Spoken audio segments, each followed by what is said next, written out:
they're real stories. They're based on real events. So we actually went through 4 seasons of the show to pick out the stories that were the most poignant, that were the most touching, that were the most important. And then I put them into stories, into fictionalized stories. But they're dark stories. You know, they're based on real events. So as I was writing them, sometimes you see young women who've gone through rape and sexual violence, and they've been abused, and so it was pretty difficult. But I do think that I felt that these were important stories that everyone should read and know about. So how was your experience? Ida is hi everyone. Ida has done the book, and when Shanvi came to me, I thought it's great that a TV show is becoming a book. Normally it's the other way. Everywhere, it's online, it's every bookstore. So we've spoken about the book. Can we see the promo now? Can we have the promo? For that program, just tell you, it's on crime and everything. So sorry to inform you that Karan Patel, the show host, could not make it because the doctor advised him he's sick. So we're sorry for that. So it's been 4 years, 5 seasons, and we finally have a book. So are we ready for the book launch? Yes. It's oversized.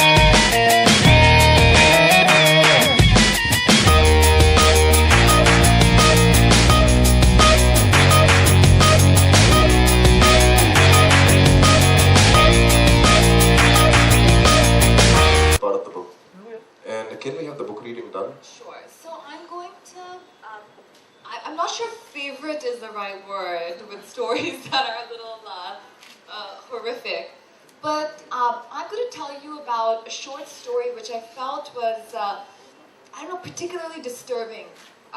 Maybe because in some ways I could relate to it in my own life. And when I was writing this book, when I was writing this particular story, I really somehow felt like I put a little bit of myself in it, at least the background part of it. So the story is called Naz. And the story begins with 2 teenagers who have lived in the US and they moved back to a small town in Haryana because their father has gotten a new job.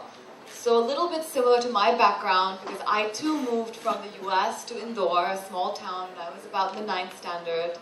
And so she moves to school, she goes to a junior college, and her brother, and it's very hard for them to make friends because they're these kids, they're from out of town, they're very different. All the kids in this town are pretty, small-minded.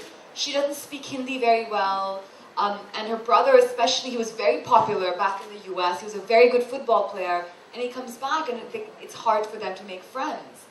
And the brother then falls into some bad company.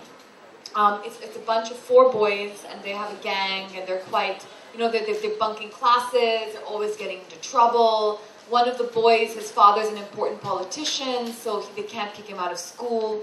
And so eventually, the brother makes friends with these kids, and they're always coming over to his house.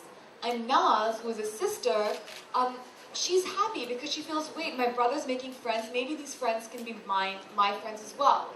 And so one day when she goes out, it's during her exams, her parents go for a wedding, she can't go because she has to take her exams. She goes out to pick up a movie, and in those days, you had those movie rental shops. So she goes out to pick up a movie to watch as a study break, and she bumps into these 4 boys. And when she comes back, they sort of invite themselves over to her house, these 4 boys, and they say, can we come over to watch the movie? And she says, okay. And when she does invite them, they start acting funny. As she watches the movie, and there's no one at home. Her parents and her brother have gone for the wedding, and then they rape her. They rape her that night, and when her parents come back, she's too embarrassed to tell them what has happened, and she goes into a depression. So, and this is a true story.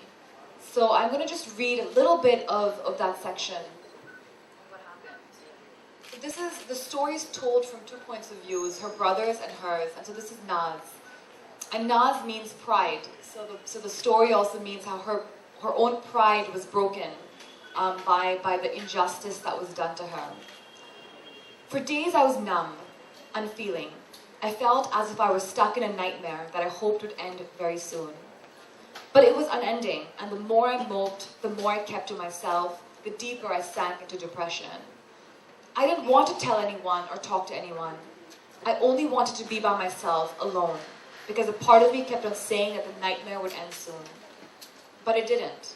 It just got darker and darker, till one day, even though I had said that I would not, I told AB everything. AB is her brother.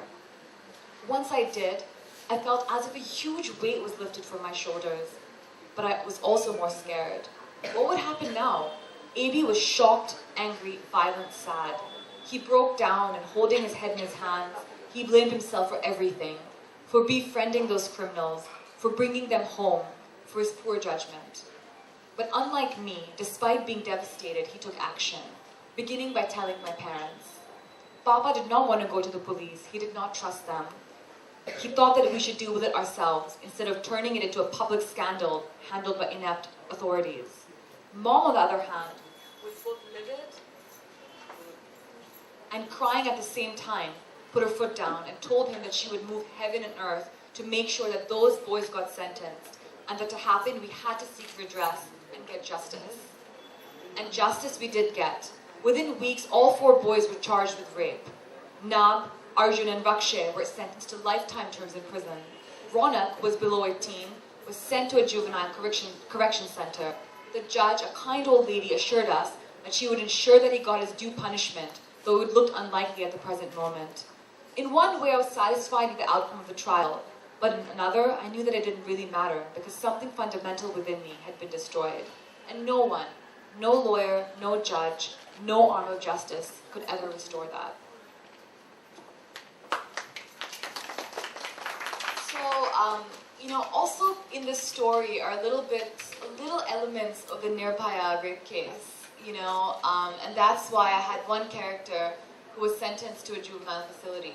So, several of the stories are a little disturbing, but they're important stories to read, and they are educational, and they're quite gripping. I'm not saying that these are really dark and you're going to get depressed if you read them. Don't think that.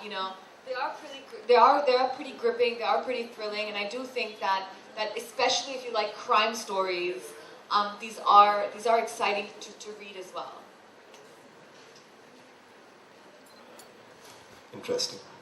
So you've given the foreword for this. Can you read the best part of it? Yeah, I'll basically give the essence of the foreword rather than reading it word for word. No. But the purpose of this book is not to scare you. It's a little scary, but that's because the stories are. But all human beings have a need to socialize. We are social animals. Some animals are not social, but we are. So we have a big need to be part of a community, know people, have lots of friends, acquaintances, all that in our life. But at the same time, we have another need to feel safe, to feel very secure. And I think that's the contradiction, because we want to be out there, having a lot of people into our lives, but we also want to feel safe. And that's the balance I think sometimes a young person is not able to figure out, especially when they're young adults, they've just grown up. So, you may have a girl who's like, oh, he's just my friend, and everybody who laughs with her is a friend, or it's a guy who could trust somebody like that. But balancing that safety versus the need to socialize, that's the essence of, where the aim is to make sure youngsters try to make the right call. The signs are always there, and that's what it's all about. So that's, I think when I saw the show and also the stories, it was this only. Mostly it was people who did the crime who you know, and it's just a case of they trusted them. And I think you have to learn to be careful on who you give your trust to. You can't trust anyone and everyone in life. You should trust. It doesn't mean trust no one. I would not say trust no one. But that balance, that ability everybody needs to have. And these days with technology, it's getting even worse because, you know, people can intrude into your lives through WhatsApp, through Facebook, everything. And before you know it, you feel that they are in your life. And you feel like you know them, you feel like you can trust them. But maybe not. There was a case recently in the papers I saw.